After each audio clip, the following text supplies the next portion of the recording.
Hi guys, and welcome to the first newsletter in 2017. We were a little bit slack in getting one out in December. It was a hectic month and we were unable to do so, so I do apologise for that. There isn't a special guest today. Pretty hard to pin one down at this time of year, so everyone's away or very busy. So no guest, won't take too long. This is the third take today too, guys, and I normally do it in one, so I'm a bit rusty as well. So I'll try and whip through these horses. I'm just going to change it up a little bit, talk about a few individual horses. We'll talk about their runs and where they're going, talk about a couple of horses that are just racing well, and then we'll talk about a couple that are coming up to follow. So we'll start with Payroll. She's first up win was tremendous. You couldn't ask for any more. She very dominant win. She put them away. It was great to see her come back like that. Her run at the Valley next start was great. I thought she ran fourth. She covered a lot of ground, a lot of extra metres, and her run that day had a lot of merit. She sort of just didn't really get round the corner, which probably cost her the race. Her next run, she stumbled out of the barriers and did hurt herself that day. Dwayne Dunn give her a good report. I thought she was a little bit plain, but you look at her sectionals and the run wasn't as bad as it looks. Going forward with her, guys, she had a trial on Tuesday, very impressive. And we're still on track for the Stars Cup at the Magic Millions Saturday week, where Dwayne Dunn is booked to ride her. So keep your eye out for her. She's going well.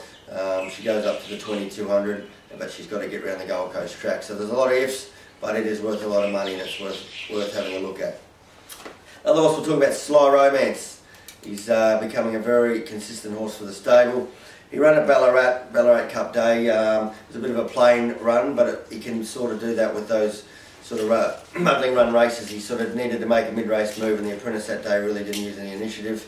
I wasn't too concerned. I knew that run would bring him on, which it did. Next start on the 16th, he come out at the Valley, 3,000 metres, Dwayne Dunn, gem of a ride. He put paid to them. Very happy with him. He's come on nice since he was a late scratching out of the bag last week.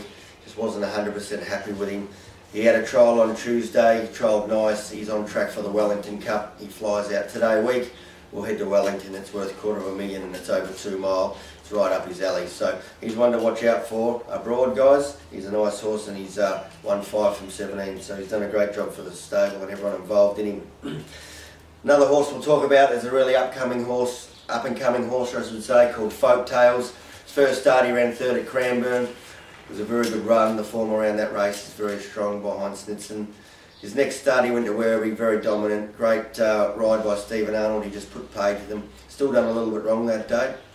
And then his next start on the 23rd of December at Cranbourne, I didn't think he'd win the way he did. He won by 5 lengths. Very impressive win. He's a horse with a lot of scope and upside, definitely worth watching. He'll run this Saturday at Caulfield. He steps up to the 1700. Looks a really nice race for him. Stephen Arnold's in the saddle. It doesn't look to have a lot of speed in the race, so that will suit him. He'll roll forward and make his own luck, and I expect him to go there and race very well again. So Folk Tales, guys, is one to watch out for. Outdone on the 23rd of December. Very happy to get him back in the winner's circle. Very happy to get him in the winner's circle. He's been a frustrating horse. He's taken forever. He ran second last preparation at Sandown. I took him to Darwin for the Carnival, for the Guineas. He didn't go a yard up there, which that can happen up there on that track. We brought him home. He was trialling up nice, and I thought he'd go to Kyneton that day and win, and he did so. So very impressed with him. He's in tomorrow night at Cranbourne. I expect him to be hard to beat again. Doesn't look to be a leader in the race. He'll roll forward, make his own luck, and I expect him to be hard to roll again. So keep your eye out for Outdone. Knightly Aim broke her maiden last week. Very impressive, coming from well back. She just fought off the favourite, or the equal favourite, and got her maiden out of the way. She had 2 seconds leading into it, so I'm very happy with that. She'll go to, more than likely, Yarra Valley next week over 1900. I think it looks a nice race for her, and she's one to keep an eye out for in the lower grade races over ground. Just going back to, I just want to talk about the Flemington Carnival. We had Uncle Keithy and Soapboys race on Oaks Day. Unfortunately, Uncle Keithy broke down that day. I thought he would go well. But the track was like concrete and he did injure his knee, so he's been retired. And Soapboys that day got ridden bad. Craig Newitt had his brains in his ass, and it was a forget run. He's been gelded, sent to the paddock, and he's back in work now, so he's a horse to watch out for, Soapboys.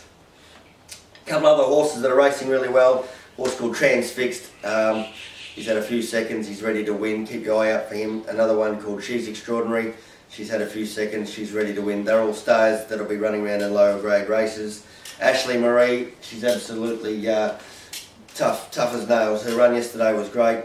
Craig used her up a bit. She just got beat probably the last 30 or 40 metres. She ran third. She's going to take a lot of benefit from it. She's one to watch out for. She'll run a fortnight's time back at Sandown over 2400, provided she goes well there. We'll probably look at the Hobart Cup for her. Another horse to watch out for, Refectory. He's getting ready to do something now. He's had 2 runs back. Craig Newitt goes on board. Key jockey change there. He'll run on the 14th at Flemington over 2500. Providing he goes well there, we'll head to Hobart with him as well for the Hobart Cup. So Refectory and Ashley Marie are my 2 main Hobart Cup chances. The other Hobart Cup chance I have got penciled in, but he has to probably win and run well his next 2 starts, is G1 Express.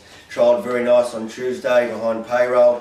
He'll run today week at Geelong, and I think he'll run a great race there. We've got Craig Newitt back in the saddle, and then he'll go to Pakenham after that over 2500, and if he provides a good run there, we might look at going down to Hobart for the Cup with him as well. Ella is resuming for us on Saturday for Kevin and James O'Brien. She's a nice mare. She was a very impressive maiden winner last preparation. We have had a couple of barrier problems with her this prep, and we've finally got on top of them, so she heads to the races on Saturday. We've got Jason Bembo in the saddle there, so she's probably one to look out for as well. She's a nice reset mare. Alright guys, that's about it. Obviously we've got a busy period. We've got Magic Millions next week, sale time, then we've got the Wellington Cup, and then you've got the Cracker sales. So we'll try and get another video out early next month, but until then, happy punting and good luck.